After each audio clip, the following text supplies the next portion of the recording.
Hello students.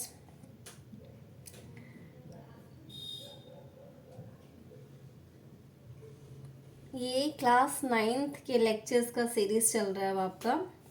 तो इसमें जैसे मैंने आपको पहले इकोनॉमिक्स का फर्स्ट चैप्टर कराया पालमपुर, अब जो सेकंड चैप्टर आ रहा है संसाधन के रूप में लोग, ये हम करेंगे।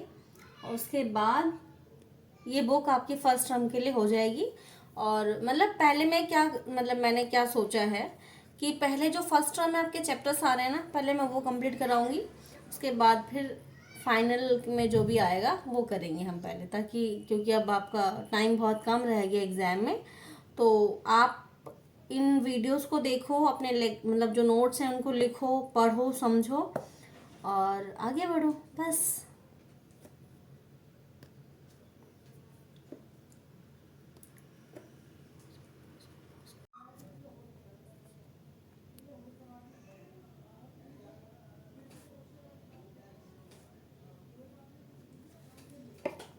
तो चैप्टर का नाम है हमारा संसाधन के रूप में लोग।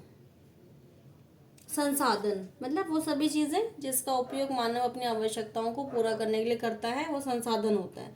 जैसे लैंड हो गया आपका, रिवर हो गया, फॉरेस्ट हो गया, ये सब क्या संसाधन है। तो अब चैप्टर का नाम क्या है, संसाधन के रूप में लोग। मतलब लोग भी क्या है, संसाधन है। कैसे हैं ये सब हम इस चैप्टर में पढ़ने वाले हैं। यानी कौन कौन सी चीज, मानव संसाधन क्यों है, क्या क्या चीजें हैं जो मानव को संसाधन बनाती है, संसाधन बनाने में क्या क्या कठिनाइयां आती है। ठीक है, तो ये सब हम इस चैप्टर के अंदर पढ़ने वाले हैं। तो पहले हम शुरू करते हैं आज। संसाधन के रूप में लोग अध्याय जनसंख्या की अर्थव्यवस्था पर दायित्व से अधिक परिसंपत्ति के रूप में व्याख्या करने का प्रयास है। इसका मतलब जो जनसंख्या है वो आपके ऊपर कोई बोझ नहीं है, वो क्या है, आपके लिए एक संपत्ति है। कैसे है, आगे बढ़ेंगे। जब शिक्षा, प्रशिक्षण और चिकित्सा सेवा में निवेश किया जाता है तो वही जनसंख्या मानव पूंजी में बदल जाती है। अब मानव, जैसे मैंने आपको जब पालमपुर वाला चैप्टर पढ़ाया था तभी मैंने बताया था, मानव मतलब सभी लोग मानव है। लेकिन वो लोग जो एजुकेटेड हैं, जो प्रशिक्षित हैं, जिनको चिकित्सा की सुविधाएं मिल रही हैं, ठीक है, यानी स्वस्थ हैं, वो लोग क्या है, मानव पूंजी है। क्यों मानव पूंजी है? क्योंकि ऑब्वियस सी बात है, वो कोई भी काम करने के लिए समर्थ है, मतलब काम कर सकते हैं। इसलिए ऐसे लोगों को हम क्या बोलते हैं, मानव पूंजी बोलते हैं। मानव पूंजी कौशल और उनमें निहित उत्पादन के ज्ञान का स्टॉक है। तो मानव पूंजी क्या है, मानव पूंजी कौशल और उसमें निहित उत्पादन के ज्ञान का स्टॉक है। मतलब मानव पूंजी में क्या स्किल है, मतलब कौशल है, जो उसको कुछ काम आता है। मतलब कुछ भी, चाहे कोई ड्राइवर है तो उसको गाड़ी चलाना आता है, कोई कुक है तो उसको खाना बनाना आता है, कोई टीचर है तो उसको पढ़ाना आता है, कोई डॉक्टर है तो उसको इलाज करना आता है। इस तरीके से उनके अंदर कोई ना कोई स्किल है।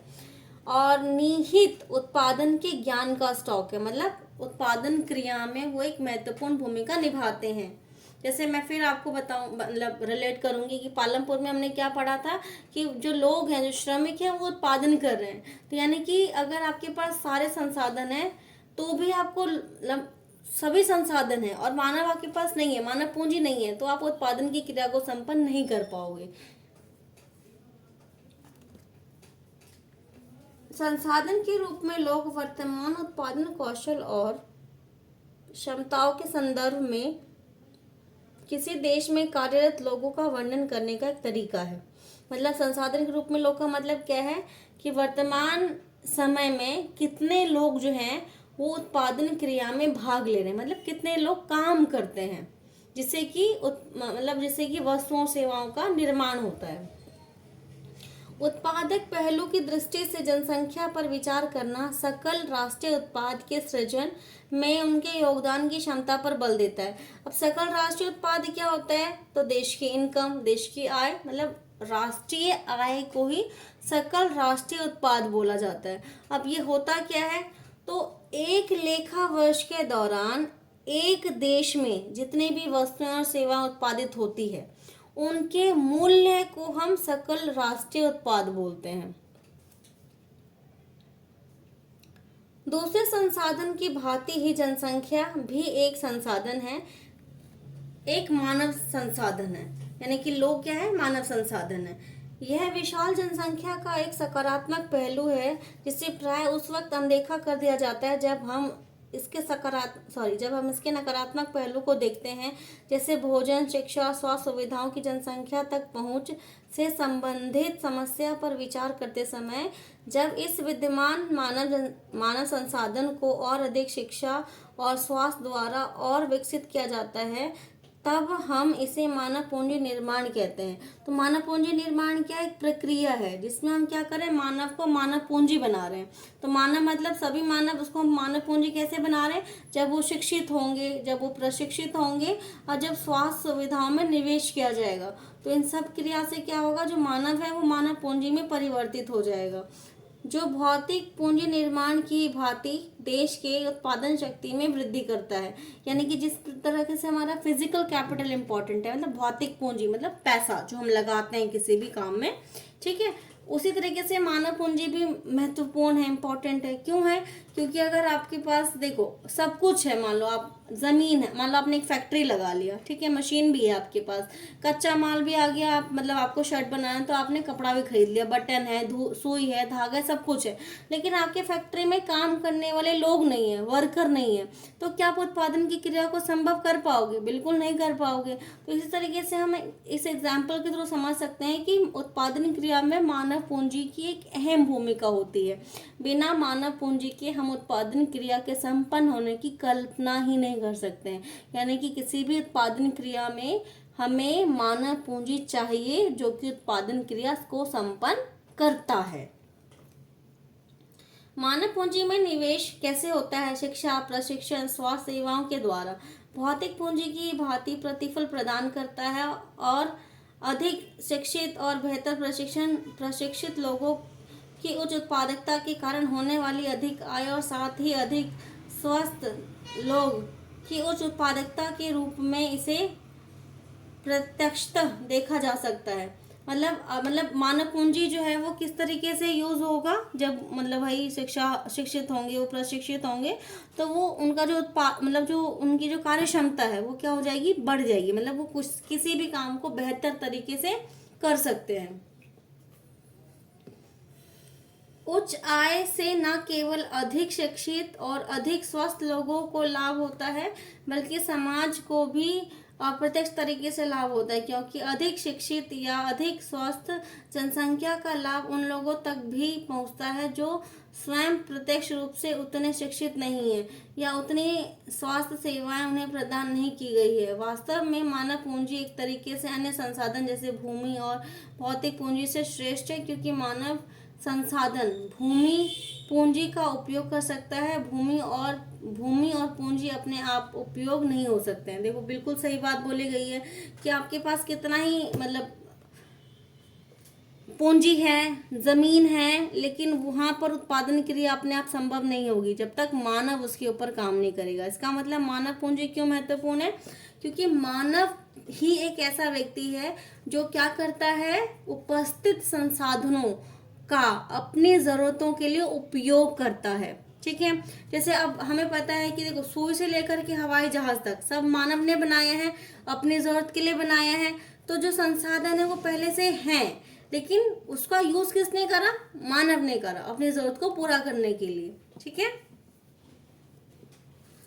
अनेक दशकों में भारत में विशाल जनसंख्या को एक परिसंपत्ति की अपेक्षा एक दायित्व माना जाता रहा है। यानी कि जो बोला जाता है कि भारत एक बहुत आबादी वाला देश है, बहुत जनसंख्या है यहाँ पर, तो ये क्या है, एक मतलब संपत्ति ना होकर के दायित्व है। क्यों, क्योंकि सरकार को भाई लोगों की जरूरत को पूरा करने के लिए खर्च करना पड़ता है, शिक्षा देनी होती है, स्वास्थ्य सुविधाओं का विकास करना होता है, जिस पर कि पैसा खर्च होता है।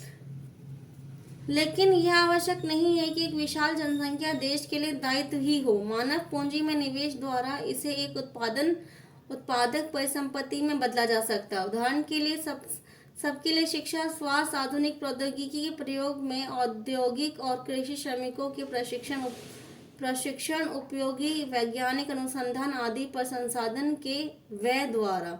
यानी कि हम क्या कर सकते हैं, जो जनसंख्या है उसको हम मानव पूंजी बना सकते हैं और उसको हम एक परिसंपत्ति मतलब संपत्ति बना सकते हैं।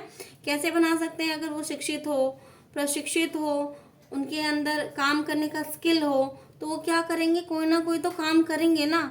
अब जब कोई ना कोई उत्पादन क्रिया वो करेंगे तो उससे क्या होगी, आय जनरेट होगी, इनकम जनरेट होगी, मतलब पैसा मिलेगा उनको। ठीक है, जब उनको पैसा मिलेगा तो उससे क्या होगा, वो बाजार से जो कुछ भी खरीदेंगे उसमें सरकार को भी टैक्स मिलेगा, और जब वो अपनी जरूरत को पूरा कर पाएंगे तो इससे क्या होगा, राष्ट्रीय आय अपने आप ही बढ़ेगा। मतलब राष्ट्रीय आय देखो होता क्या है बेसिकली, कि भाई देश में जितनी भी वस्तुएं बन रही है, ठीक है, या जितनी भी सेवाएं हैं, जब उनका जो प्रोडक्शन होता है तो वो उसका जो मूल्य होता है उसे हम राष्ट्रीय आय बोलते हैं। अब ज्यादा से ज्यादा लोग अगर काम करेंगे तो ज्यादा से ज्यादा चीजें बनेंगी, जब ज्यादा से ज्यादा चीजें बनेंगी तो ऑब्वियसली बात है क्या होगा, देश की जो आय है वो बढ़ जाएगी। ये स्टोरीज आप खुद से पढ़ोगे।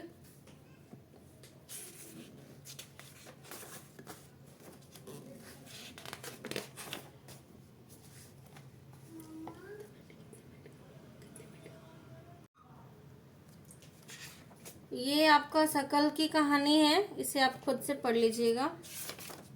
और ये विलास की कहानी है।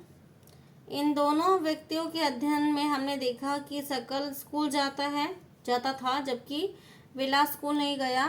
शकल शारीरिक रूप से हर्ष और पुष्ट, मतलब हेल्दी है और स्वस्थ है, उसे बार बार डॉक्टर के पास जाने की आवश्यकता नहीं पड़ती है। विलास गठिया का रोगी है, उसके यहाँ डॉक्टर के पास जाने के साधन नहीं है। शकल ने कंप्यूटर में डिग्री प्राप्त की है। शकल को एक प्राइवेट फर्म में नौकरी मिल गई है। विलास वही काम करता रहा जो उसकी माँ करती थी। अपनी माँ की तरह परिवार को पालने और पोसने के लिए उसकी आय बहुत कम थी। शकल के मामले में कई वर्षों की शिक्षा ने उसके श्रम की गुणवत्ता बढ़ाई। इससे उसकी कुल उत्पादकता में वृद्धि हुई। कुल उत्पादकता देश के समृद्धि में योगदान देती है। इसके बदले में व्यक्ति को वेतन के रूप में या फिर उसके पसंद के किसी रूप में प्रतिफल मिलता है। विलास को उसके जीवन के आरंभिक भाग में कोई शिक्षा या स्वास्थ्य सेवा नहीं मिल सकी। वह अपनी माँ की भांति मछलियाँ बेचकर अपना जीवन यापन करता है, इसलिए वह अपनी माँ की तरह ही अकुशल श्रमिक का वेतन पाता है। मानव संसाधन में शिक्षा चिकित्सा सेवा के द्वारा निवेश से भविष्य में उच्च प्रतिफल प्राप्त हो सकता है। अब देखो यहाँ से दो एग्जाम्पल दिया है हमें। जो शकल है उसने शिक्षा प्राप्त करी, फिर कंप्यूटर का डिग्री लिया उसने, और वो एक हेल्दी है, मतलब हेल्दी पर्सन है, तो उसको एक प्राइवेट फर्म में नौकरी मिल गई। उससे क्या है, उसको वेतन ज्यादा मिल रहा है, उसका जो जीवन स्तर है उसमें क्या हो गया, सुधार हो गया। जबकि जो विलास है वो कभी स्कूल नहीं गया, बल्कि वो बीमार रहता था हमेशा ही। तो उसके अलावा उसके गांव में मतलब कोई ऐसा फैसिलिटी भी नहीं थी, हेल्थ फैसिलिटी मतलब स्वास्थ्य की सुविधा, तो ये भी उनके लिए एक समस्या थी। इसके अलावा अब उसने कोई काम करना भी नहीं सीखा। जैसे जो शकल था उसने कंप्यूटर चलाना सीख लिया, लेकिन जो विलास इसने कोई काम नहीं सीखा, कोई स्किल नहीं सीखा। इससे क्या है, उसको मतलब उसका जो उत्पादकता है वो कम है, मतलब उसको कुछ काम ही नहीं आता है। वो अपनी मम्मी की तरह ही, जैसे उसकी माँ मछलियाँ बेच के अपना घर चलाती थी, उसी प्रकार से वो भी मछलियाँ बेच करके अपना परिवार चला रहा है, अपनी ज़रूरतों को पूरा कर रहा है। अब यहाँ से देखो एक वर्ड आया, उत्पादकता। उत्पादकता क्या होता है, उत्पादन करने की क्षमता।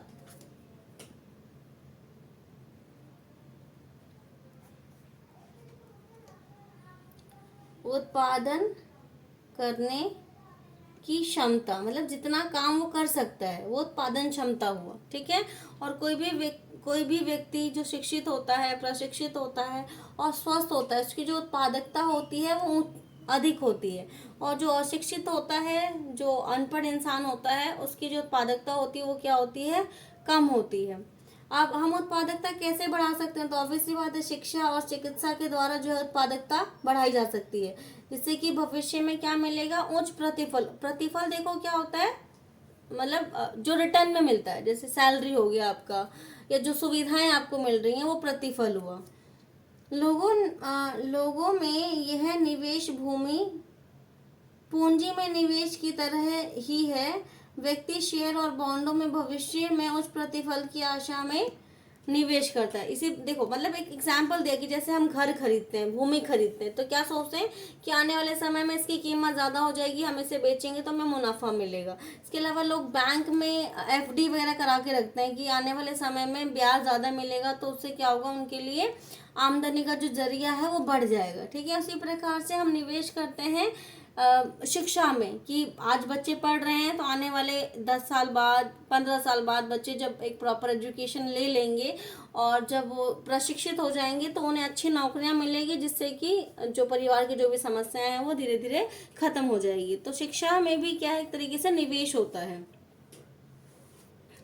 एक बच्चा भी जिसके शिक्षा और स्वास्थ्य पर निवेश किया गया है भविष्य में ऊंचाई और समाज को वृहद योगदान के रूप में अधिक प्रतिफल दे सकता है। यह देखा जाता है कि शिक्षित माँ बाप अपने बच्चों की शिक्षा पर अधिक निवेश करते हैं। ऐसा इसलिए होता है क्योंकि उन्होंने स्वयं भी शिक्षा के महत्व को अनुभव किया होता है। अब देखो, जो शिक्षित लोग होते हैं उन्हें शिक्षा का महत्व पता होता है कि पढ़ाई कितनी ज़रूरी है, इसलिए वो अपने बच्चों की शिक्षा पर बहुत अच्छा निवेश करते हैं ताकि आने वाले समय में उनके बच्चों को इस चीज़ का लाभ मिले। वे उचित पोषण और स्वच्छता के प्रति भी सचेत होते हैं। इस प्रकार वे अपने बच्चों की स्कूली शिक्षा और अच्छे स्वास्थ्य की आवश्यकताओं को भी ध्यान में रखते हैं। इस तरह इस मामले में एक अच्छा चक्र बन जाता है। इसके विपरीत जो स्वयं अशिक्षित, अस्वच्छता और सुविधा वंचित स्थिति में रहने वाले माँ बाप एक दुष्चक्र सृजित कर लेते हैं और अपने बच्चों को अपनी ही तरह सुविधा से वंचित स्थिति में रखते हैं। मतलब जो अनपढ़ हैं उन्हें शिक्षा का महत्व ही नहीं पता, शिक्षा का महत्व उन्हें पता ही नहीं है, तो इसलिए वो अपने बच्चों को क्या करते हैं, एक अच्छी शिक्षा नहीं दे पाते हैं, जिसकी वजह से वो बच्चे जो हैं वो वापस उसी चक्र में फंस जाते हैं जिसमें उनके माँ बाप जो है वो मतलब जिससे उनके माँ बाप गुजर रहे होते हैं। जापान जैसे देशों, देखो अब यहाँ पर जो एग्जाम्पल दिए जा रहे हैं वो सभी के लिए नहीं है। ठीक है, अगर आप लोग शहर में रहते हो तो शहर में आप देख सकते हो कि शिक्षा के प्रति बहुत लोग जागरूक हैं, अपने बच्चों को पढ़ाते हैं। ठीक है, जितना उनका सामर्थ्य होता है, जिनका प्राइवेट स्कूल में होता है प्राइवेट में पढ़ाते हैं, जिनका सरकारी में होता है पढ़ाते हैं। ठीक है, बट आज भी अगर हम कुछ ग्रामीण क्षेत्रों की बात करें या कुछ जो जिनकी सोच थोड़ी पुरानी है उन लोगों की अगर हम बात करें तो वो आज भी शिक्षा को इतना महत्व नहीं देते। उन्हें लगता है कि बच्चों को पढ़ाया जाएगा तो उससे उनका मतलब पैसा वेस्ट होगा, इसके बदले में अगर वो काम करेंगे तो उनके घर में आमदनी आएगी। जापान जैसे देशों ने मानव संसाधन पर निवेश किया है। उनके पास कोई कोई प्राकृतिक संसाधन नहीं था। यह विकसित धनी देश है, वे अपने देश के लिए आवश्यक प्राकृतिक संसाधन का आयात करते हैं। वे कैसे धनी और विकसित बने, उन्होंने लोगों में विशेष रूप से शिक्षा और स्वास्थ्य के क्षेत्र में निवेश किया। उन लोगों ने भूमि और पूंजी जैसे अन्य संसाधनों का कुशल उपयोग किया। इन लोगों ने जो कुशलता और प्रौद्योगिकी विकसित की, उसी से ये देश धनी और विकसित बना। अब यहाँ पे देखो विकास की कहानी है जापान की। मतलब जापान जो है वो एक ऐसा देश है जिसके पास प्राकृतिक संसाधन नहीं है बिल्कुल। ठीक है, अब ऐसे में वो आज विकसित देशों में गिना जाता है। अब सोचने वाली बात है कि जिस देश के पास संसाधन है ही नहीं वो विकसित कैसे हुआ। तो उसने ये बात समझ ली कि अगर मुझे विकसित होना है तो मुझे अपने लोगों में निवेश करना होगा। तो जापान ने क्या किया, वहाँ के जो लोग हैं उनमें निवेश किया। अब निवेश किस में किया, शिक्षा में किया, स्वास्थ्य में किया, जिससे उनकी जनसंख्या जो है वो शिक्षित हुई और स्वस्थ हुई। और उसने क्या किया, अपने ज्ञान और कौशल का उपयोग करके जो सीमित संसाधन उनके पास था उसका इतनी कुशलता से उपयोग किया कि उनका जो देश है वो विकसित देश बन गया। ठीक है, तो इस एग्जाम्पल से हम समझ सकते हैं कि भौतिक पूंजी से ज्यादा महत्वपूर्ण है मानव पूंजी। पॉज कर दिया। पुरुषों और महिलाओं के आर्थिक क्रियाकलाप। विलास और शकल की तरह लोग विभिन्न क्रियाकलापों में संलग्न हैं। हमने देखा कि विलास मछलियां बेचता था और शकल को एक फर्म में नौकरी मिल गई थी। विभिन्न क्रियाकलापों को 3 प्रमुख क्षेत्रों को प्राथमिक, द्वितीय और तृतीय क्षेत्रक में वर्गीकृत किया गया। अब हमें यहाँ समझना है कि अर्थव्यवस्था के 3 क्षेत्रक होते हैं, प्राथमिक क्षेत्रक, द्वितीय क्षेत्रक और तृतीय क्षेत्रक। ठीक है। तो प्राथमिक क्षेत्रक में क्या आता है, कृषि और कृषि से संबंधित सभी गतिविधियां, मतलब खेती और खेती से रिलेटेड जितने भी काम है वो सब प्राथमिक क्षेत्र में आता है, जैसे पशुपालन, मत्स्य पालन, मुर्गी पालन, खनन, ये सारे आपके प्राथमिक क्षेत्र हैं। और द्वितीय क्षेत्र में जितने भी उद्योग हैं जहाँ पर विनिर्माण का काम होता है वो आपका द्वितीय क्षेत्रक है। और तृतीय क्षेत्र को हम सेवा क्षेत्रक भी बोलते हैं। तो इसमें जितने भी सर्विसेज दी जाती हैं वो सब किस में आ जाता है, आपका तृतीय क्षेत्रक में, मतलब सेवा, जैसे बैंकिंग की सेवा हो गया, आपका LIC इंश्योरेंस हो गया, आपका शिक्षा हो गया, स्वास्थ्य हो गया, पर्यटन मतलब टूरिज्म, जैसे एक देश एक जगह से दूसरी जगह जो हम घूमने जाते हैं, पर्यटन सेवाएं, ये सब किस में आता है, आपका सेवा क्षेत्रक में आता है। तो ये इंपॉर्टेंट है, इसको आप अच्छे से याद कर लेना। इन क्षेत्रों में क्रियाकलाप के फलस्वरूप वस्तुओं और सेवाओं का उत्पादन होता है। ये क्रियाकलाप राष्ट्रीय आय में मूल्यवर्धन करते हैं। मूल्यवर्धन मतलब मूल्य को बढ़ाना। ये क्रियाएं आर्थिक क्रियाएं होती है। अब देखो, हाँ, यहाँ पर मैंने आपकी नोट्स में भी दिया आर्थिक क्रिया, अनार्थिक क्रिया। तो आर्थिक क्रिया मतलब जिससे पैसा आता है, जो हम पैसा कमाने के उद्देश्य से काम करते हैं, वो आर्थिक क्रिया है। और अनार्थिक क्रिया कौन सी होती है, जो हम पैसा कमाने के उद्देश्य से नहीं करते। ये मैंने आपको पहले भी एग्जाम्पल दिया हुआ है कि अगर मान लो कोई डॉक्टर है जो मतलब मरीजों का इलाज करता है, तो वो उसके बदले में उसको पैसा मिलेगा, तो वो उसके लिए क्या हो गया, आर्थिक क्रिया हुआ। और अनार्थिक क्रिया जब वो अपने ही परिवार के किसी सदस्य का इलाज करता है, तो वो अनार्थिक क्रिया हुआ, क्योंकि उसके बदले में उसको किसी प्रकार का कोई पैसा या धन नहीं मिलने वाला है। आर्थिक क्रियाएं या बाजार क्रियाएं में वेतन और लाभ के उद्देश्य से की गई क्रियाएं आती हैं, जिसमें पारिश्रमिक का भुगतान किया जाता है। इसमें सरकारी सेवाएं सहित वस्तुओं और सेवाओं का उत्पादन शामिल है। गैर बाजार क्रियाएं से अभिप्राय स्व उपभोग के लिए उत्पादन है, मतलब ऐसी चीजें जो हम खुद के लिए कर रहे हैं, जिसके बदले में हमें कोई पैसा नहीं मिलने वाला।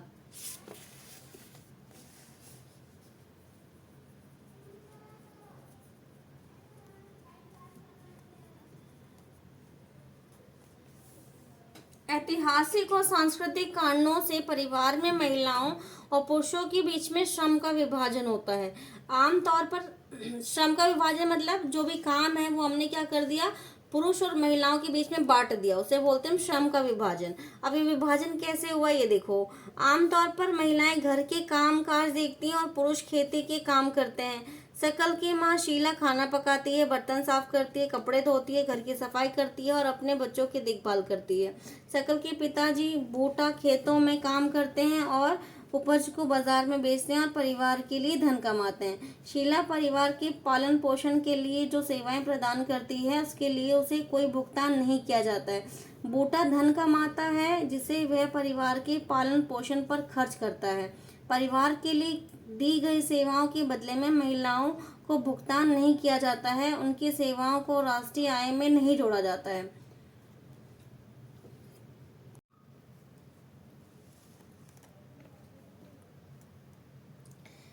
अब यहाँ से हमने क्या देखा कि जो पुरुष हैं वो घर के बाहर के सारे काम करते हैं और जो महिलाएं हैं वो घर के भीतर के काम करती हैं। पुरुष जो है वो पैसे कमाते हैं और जो महिलाएं हैं वो घर की सारी जिम्मेदारियां संभालती है। अब ऐसी स्थिति में देखो, जो महिलाएं इतना काम करती है सुबह से शाम तक, उसके बदले में उन्हें किसी प्रकार का वेतन नहीं मिलता है। और वेतन ना मिलने की स्थिति में उनका जो ये मेहनत है वो राष्ट्रीय आय में नहीं गिना जाता। विलास की माँ गीता मछली बेचकर आय कमाती थी। इस तरह महिलाओं को उनकी सेवाओं के लिए तब भुगतान किया जाता है जब वे श्रम बाजार में प्रवेश करती हैं, यानी कि जब वो खुद कमाती हैं तब उनके जो काम मतलब जो उनकी आय है उसको राष्ट्रीय आय में गिना जाता है। उनके पुरुष सहयोगी की ही तरह उनकी आय उनकी शिक्षा और कौशल के आधार पर निर्धारित की जाती है। शिक्षित व्यक्ति के उपलब्ध आर्थिक अवसरों के बेहतर उपयोग में सहायता करती है। इसी प्रकार यानी महिला भी जब शिक्षित होगी, उनके अंदर भी कौशल होगा, तो ऑब्वियस सी बात है वो भी अच्छा काम करेंगी, ठीक है। और उनको भी उनके काम के बदले में वेतन मिलेगा, जो कि जिससे उनका खुद का एक तो जीवन स्तर में सुधार होगा और दूसरी चीज उनकी आय को राष्ट्रीय आय में भी शामिल किया जाएगा। शिक्षा और कौशल बाजार में किसी व्यक्ति की आय के प्रमुख निर्धारक है। अधिकांश महिलाओं के पास बहुत कम शिक्षा और निम्न कौशल स्तर है। पुरुषों की अपेक्षा महिलाओं को कम पारिश्रमिक दिया जाता है। अधिकतर महिलाएं वहां काम करती हैं जहां नौकरी की सुरक्षा नहीं होती है और कानूनी सुरक्षा का अभाव होता है। अनियमित रोजगार और निम्न आय इस क्षेत्र की विशेषताएं हैं। इन क्षेत्र में प्रसूति अवकाश, शिशु देखभाल और अन्य सामाजिक सुरक्षा तंत्र जैसी सुविधाएं उपलब्ध नहीं होती है। तथापि उच्च शिक्षा और उच्च कौशल वाली महिलाओं को पुरुषों के बराबर वेतन मिलता है। संगठित क्षेत्र में शिक्षण और चिकित्सा उन्हें सबसे अधिक आकर्षित करते हैं। कुछ महिलाओं ने सामान्य नौकरियों के अलावा प्रशासनिक और अन्य सेवाओं में प्रवेश किया है, जिसमें वैज्ञानिक और प्रौद्योगिकी सेवाओं के उच्च स्तर की आवश्यकता पड़ती है। अपनी बहन या साथ पढ़ रही किसी सहपाठी से पूछें कि वह क्या बनना चाहती हैं। अब देखो यहाँ पर क्या बोला है कि महिलाओं की जो पारिश्रमिक है वो कम क्यों होता है पुरुषों की तुलना में, क्योंकि जो महिलाओं का जो शिक्षा स्तर है वो पुरुषों की तुलना में कम होता है और जो कौशल होता है उनके अंदर वो भी निम्न होता है, जिसकी वजह से उनका जो वेतन होता है वो कम होता है। जैसा हम सभी जानते हैं कि समाज में जो है लिंग भेद तो होता ही है, तो इसीलिए जो परिवार के जो सदस्य हैं वो ये सोचते हैं कि मतलब लड़कों को पढ़ाया जाए और लड़कियों को नहीं किया जाए, मतलब ना पढ़ाया जाए। ठीक है, तो लेकिन आजकल देखो समय बदल रहा है, लड़का लड़की दोनों को समान अवसर मिलना चाहिए और मिलता भी है। लड़कियां भी उतनी ही तेजी से आगे बढ़ रही हैं और शिक्षित हो रही हैं, और जब जैसे उनकी शिक्षा का स्तर बढ़ रहा है और उनमें कौशल आ रहा है, वैसे वैसे हम आजकल देख सकते हैं कि लड़कियां हर फील्ड में जो है वो बेहतर काम कर रही हैं। ठीक है, तो यानी कि हमें सिर्फ इतना समझना है, किसी भी व्यक्ति का जो वेतन है वो किस पर निर्भर करता है, उसकी शिक्षा के स्तर पर, उसका कौशल और उसका जो हेल्थ है उसके ऊपर। अगर व्यक्ति स्वस्थ होगा तो कोई भी काम जो है वो अच्छे से कर सकता है, और शिक्षित होगा तो उसका ऑब्वियसली बात है स्किल बढ़ जाएगा, इम्प्रूव हो जाएगा, जिससे इसका वेतन क्या होगा, अच्छा होगा, अधिक होगा। ठीक है, चलो अब आज इतना ही आज की क्लास में, बाकी अगली क्लास में करेंगे। Thank you for watching and do like, share and subscribe the channel.